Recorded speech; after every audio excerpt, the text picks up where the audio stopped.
Bismillahirrahmanirrahim. Assalamualaikum warahmatullahi wabarakatuh. Alhamdulillahirrahmanirrahim. Salatu wassalamu ala asrofil anbiya'i wal mursalin Sayyidina Muhammadin wa ala alihi washabihi ajma'in, amma ba'du.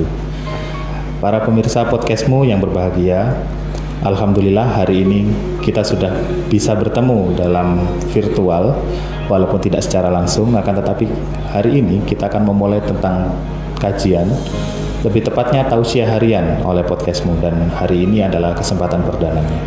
Adapun tema hari ini yang akan dibawakan adalah jika besok meninggal, enaknya sekarang ngapain? Pemateri kita kali ini adalah Bapak Suharyo AP. Beliau adalah trainer Master of Love, Power of Love, dan kepadanya waktu dan tempat kami persilahkan. Assalamualaikum warahmatullahi wabarakatuh. Alhamdulillah wa syukurillah, la khala wa la quwata illa billah. Kaum muslimin pemirsa podcastmu yang dimuliakan Allah, tema kali ini cukup menarik. Mestinya kita sibuk bicara kehidupan, ini ditantang untuk berbicara soal kematian, menjemput kematian.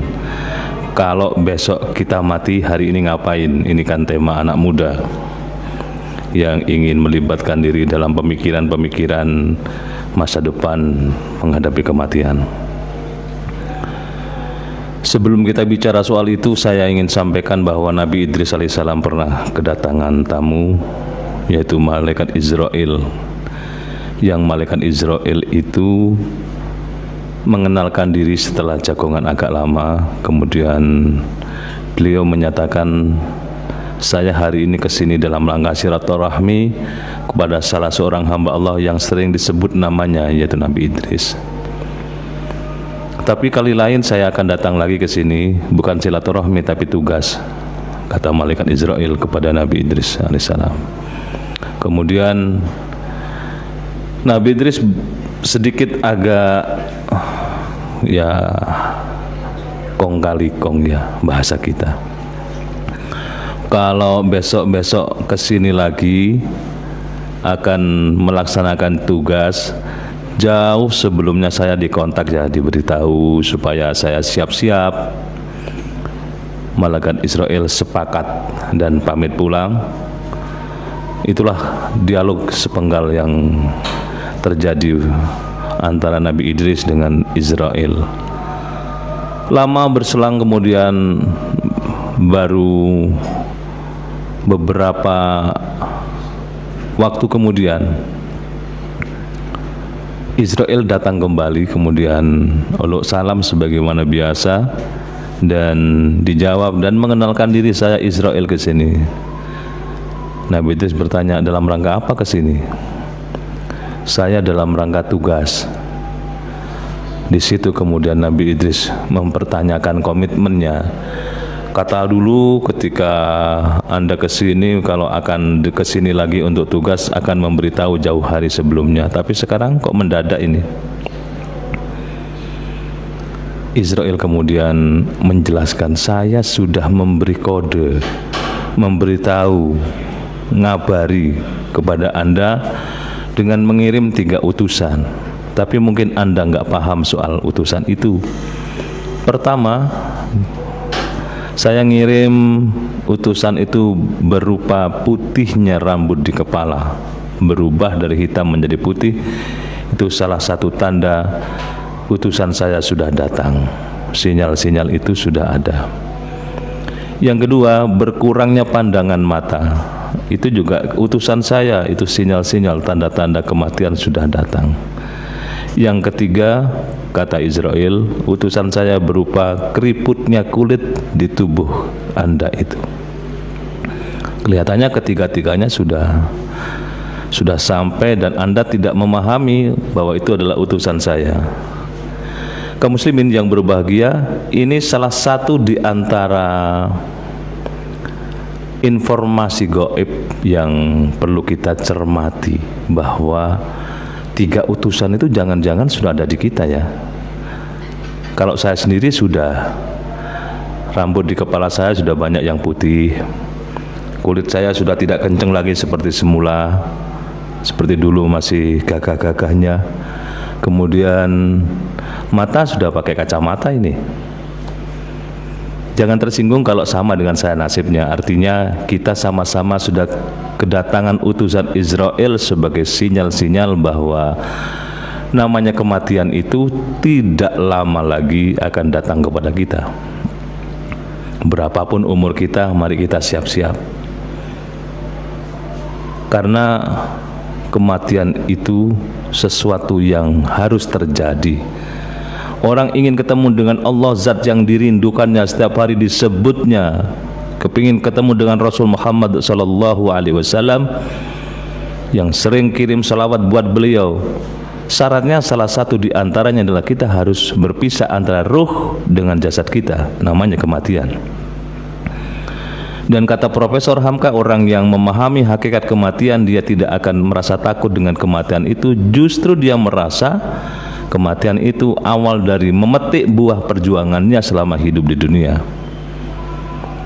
Maka bagi orang-orang yang punya iman yang kokoh, iman yang mendalam, insya Allah senantiasa mengharap maunah dari Allah, pertolongan dari Allah, supaya nanti ketika kita masuk pada detik-detik terakhir kematiannya itu dalam keadaan siap mental, bahkan wajahnya sudah mulai ada tanda-tanda senyum karena Allah memperlihatkan balasan yang akan diterimanya di surga Allah. Memang ada beberapa orang yang memberikan tambahan tanda-tanda orang yang akan meninggal dunia dalam 40 hari begini, dalam seminggu begini, dalam sehari begini, ada tanda-tanda itu. Misalnya ada orang yang di keningnya merasa sakit yang berkesangatan, yang sangat luar biasa sakitnya. Itu sudah antara lain tanda-tandanya begitu. Ada yang di ubun-ubunnya merasa sakit yang luar biasa, di persendiannya sakit luar biasa, giginya kemudian kelihatan kering, kemudian cahaya wajahnya sudah mulai redup, dan tanda-tanda yang lain secara fisik bisa dirasakan dan bisa dilihat. Apapun yang terjadi pada kita, pada diri kita untuk menghadapi kematian, mari kita hadapi seluruhnya itu dengan berhusnudzon kepada Allah. Maka kalau kita menjenguk orang sakit keras, salah satu nasihat yang harus kita sampaikan adalah berikan berita gembira kepada mereka. Ini berdasarkan hadis sahih riwayat Bukhari. Berikan berita gembira kepada mereka atau kepada dia yang sedang mengalami puncak rasa sakitnya itu dengan berita, Anda sudah ditunggu oleh surga Allah. Siap-siaplah Anda menghadapi surga itu. Itu kalau sudah parah sakitnya. Tapi kalau biasa-biasa ya jangan itu yang disampaikan, malah justru tersinggung. Jadi orang yang mengalami detik-detik kematiannya itu, satu dia mengalami tanda-tandanya sudah dirasakan. Yang kedua, orang yang datangnya hendaknya menghiburnya, dan kalau sudah mulai kritis banget dituntun kata Allah atau la ilaha illallah, la ilaha illallah. Dan kalau masih ada energi, ada kekuatan yang mampu untuk melakukannya, maka ikuti apa yang disampaikan oleh Rasul Muhammad SAW. Berdoa kepada Allah. Rasul itu senang berdoa, Allahumma hawin alayya fi sakaratil maut atau alaina fi sakaratil maut. Ya Allah, berikan kepada kami kematian yang seringan-ringannya. Karena ada orang yang meninggal dunia itu dalam kondisi yang bermacam-macam. Saya pernah membaca sebuah buku yang menyatakan ada orang yang dituntun menyebut Allah, Allah, itu tidak bisa mengikutinya. Lidahnya keluh, bahkan dia kemudian ekspresinya macam-macam. Nggak tahu kita bagaimana nanti. Mudah-mudahan Allah menuntun kita, iman kita, memberikan kekuatan kepada kita untuk menjadi pribadi yang hebat dunia, dan pribadi yang hebat akhirat. Pribadi yang hebat akhirat itu adalah mereka yang sudah ditunggu oleh surga Allah, karena perilakunya di dunia ini luar biasa baiknya, secara vertikal kepada Allah dan secara horizontal kepada sesama manusia. Dia bagus, sempurnalah hidupnya, dan orang yang seperti inilah yang dikagumi oleh penduduk langit dan ditunggu. Bahkan kalau ada orang yang malam hari seperti kita misalnya, mudah-mudahan istiqomah, mudah-mudahan jauh dari riya dan pamer, istiqomah sholat lail, maka penduduk langit, penduduk surga berdoa kepada Allah, ya Allah, mudah-mudahan si fulan itu, si fulana itu, ya Allah, dipertemukan dengan kami di sini besok.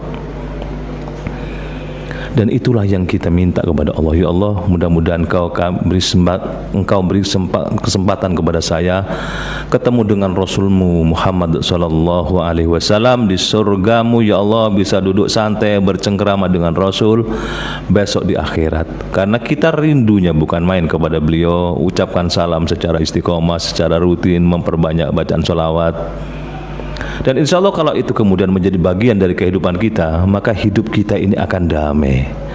Kita punya Allah, kita punya Rasulullah, dan kita ikhtiar secara maksimal dalam ibadah. Dan kita ingat senantiasa bahwa tujuan hidup kita ini diciptakan oleh Allah, wa ma khalaqtul jinna wal insa illa liya'budun. Tidak aku ciptakan jin dan manusia kecuali untuk beribadah kepada Allah Subhanahu wa taala. Maka kalau kita menyadari itu, apapun yang kita lakukan, kita niati untuk ibadah, sehingga itu menjadi celengan buat kita, tabungan buat kita, tabungan akhirat kita. Wal tandur nafsu ma qaddamat lighad. Hendaklah setiap diri membuat celengan untuk masa depannya, dan masa depan yang paling dekat adalah kematian itu.